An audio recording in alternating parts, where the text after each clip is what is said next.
മണി എന്ന് പറഞ്ഞാൽ നമ്മുടെ ഒരു ചങ്കൂറ്റായിരുന്നു ശരിക്കും പറഞ്ഞാല്. മണി ഞാൻ ആദ്യം കാണുന്നത് ആലു പാലസിൽ വെച്ചിട്ടാണ്. ഇവരൊരു ഷോയ്ക്ക് പോകാൻ വേണ്ടിയിട്ട് ഉള്ള സമയത്താണ്. നാദിഷ പറഞ്ഞിട്ടുണ്ട് അതിനെ കുറിച്ചിട്ടൊക്കെ. പിന്നെ മണിയെ സിനിമയിൽ ശരിക്കും കാണാൻ സല്ലാപത്തിന്റെ സമയത്ത്. അപ്പൊ എനിക്ക് കഥയൊക്കെ അറിയാം, ലോയി സാറ് പറഞ്ഞിട്ട് കഥ അറിയാം. അപ്പൊ ഞാൻ മണിയുടെ അടുത്ത്, മണിയപ്പോൾ ആ ആൾക്കൂട്ടത്തിൽ ഇങ്ങനെ നിൽക്കുന്നുണ്ട്. അപ്പൊ ഞാൻ മണിയുടെ അടുത്ത്, മണി ഇതിൽ നല്ല ശ്രദ്ധിക്കുന്ന വേഷാട്ടോ മണിയുടെ എന്ന് പറഞ്ഞു.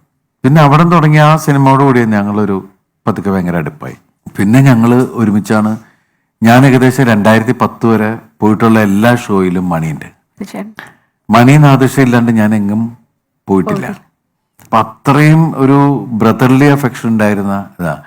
ഇപ്പൊ നമ്മൾ ഷോയ്ക്കൊക്കെ പോണ സമയത്ത് ശരിക്കും പറഞ്ഞാൽ ഭക്ഷണം മണിയുടെ, കാരണം മണി റൂമിൽ എങ്ങനെയെങ്കിലൊക്കെ സ്റ്റൗവൊക്കെ സംഘടിപ്പിച്ച് ചിലപ്പോൾ കഞ്ഞിയും ചിക്കൻ അങ്ങനെയൊക്കെയുള്ള സെറ്റപ്പ് ഉണ്ടാക്കും. അപ്പൊ വേറെ രാജ്യത്തൊക്കെ പോയി കഴിഞ്ഞാൽ നമുക്ക് ഇതിന് ഭയങ്കര ഒരു കത്തിരി കഞ്ഞിയൊക്കെ കിട്ടാന്ന് പറഞ്ഞാൽ ചോറ് കഞ്ഞി എന്നൊക്കെ പറഞ്ഞാൽ അതാണ്.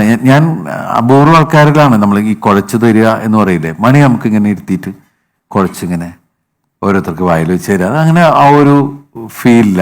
അവൻ ഭയങ്കര കൈപ്പുണ്യമൊക്കെ ഉള്ള ഒരാളാണ്, നല്ല മനസ്സുകാരൻ. പക്ഷെ നമ്മള് എന്താ പറയാ, അത്രയും ടാലന്റഡ് എനിക്ക് തോന്നുന്നു മലയാള സിനിമ അല്ലെ അത്ര അവന് ഉപയോഗിച്ചിട്ടില്ല ശരിക്കും. പക്ഷെ നമ്മളെ പെട്ടെന്ന് വിട്ടിട്ട് അങ്ങോട്ട് പോയി എന്ന് പറഞ്ഞാൽ നമുക്ക് ഈ നമ്മൾ ഇപ്പോഴും ഷോ ചെയ്യുമ്പോൾ മണിയുടെ ഒരു സംഭവം ഞങ്ങൾ ഉണ്ടാക്കാൻ വെച്ചാൽ ആ സ്റ്റേജിൽ മണിയുണ്ട് എന്നുള്ള ഫീലിലാണ് ഞങ്ങൾ 2017 അമേരിക്കൻ ഷോ ലാസ്റ്റ് ചെയ്തത് ഞങ്ങൾ.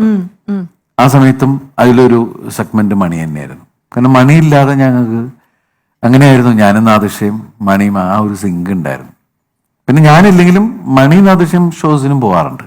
പക്ഷെ ഞാൻ എപ്പോഴും അവരില്ലാണ്ട് ഷോസിന് പോയിട്ടില്ല. അതില് 2010 വരെ ഞങ്ങൾ ഒരുമിച്ച് തന്നെയായിരുന്നു. അല്ല, പെട്ടെന്ന് ഈ കലാഭവൻ മണി എന്ന് പറയുമ്പോൾ ദിലീപേട്ടന്റെ മനസ്സിൽ ആദ്യം വരുന്ന ഒരു കാര്യം എന്തായിരിക്കും? കലാഭവൻ മണി ബെസ്റ്റ് ഫ്രണ്ട്, ആ ഒരു ഫീലിംഗ് ആണോ?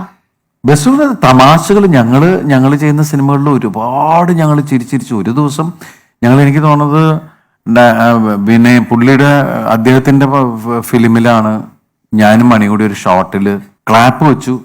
ആ സമയത്ത് മണി എന്തോ പറഞ്ഞു, ഞാൻ അതിന് കൗണ്ടർ പറഞ്ഞു. പക്ഷെ അതിന്റെ വിഷ്വല് ആലോചിച്ചിട്ട് രണ്ടുപേരോട് ഒരു ചിരി തുടങ്ങിയിട്ട് അവസാനം ഷൂട്ടിംഗ് നിർത്തി വെച്ചു. ജനറേറ്ററൊക്കെ ഓഫ് ചെയ്തു. ഞങ്ങൾക്ക് ചിരി നിർത്താൻ പറ്റില്ല.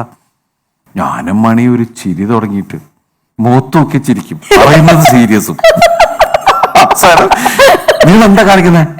പുള്ളിക്ക് ഭ്രാന്തായി, വിനയണ്ണ ഭ്രാന്തായിട്ട് ഓഫി ഇതായി അവർ ചിരി തീരട്ടെ. ഞങ്ങൾക്ക് ഇതും കൂടി കേട്ടപ്പോ പിന്നെയും ചിരി. അങ്ങനെയൊക്കെ ഒരുപാട് ഇൻസിഡൻസ് ഉണ്ടായിട്ടുണ്ട്.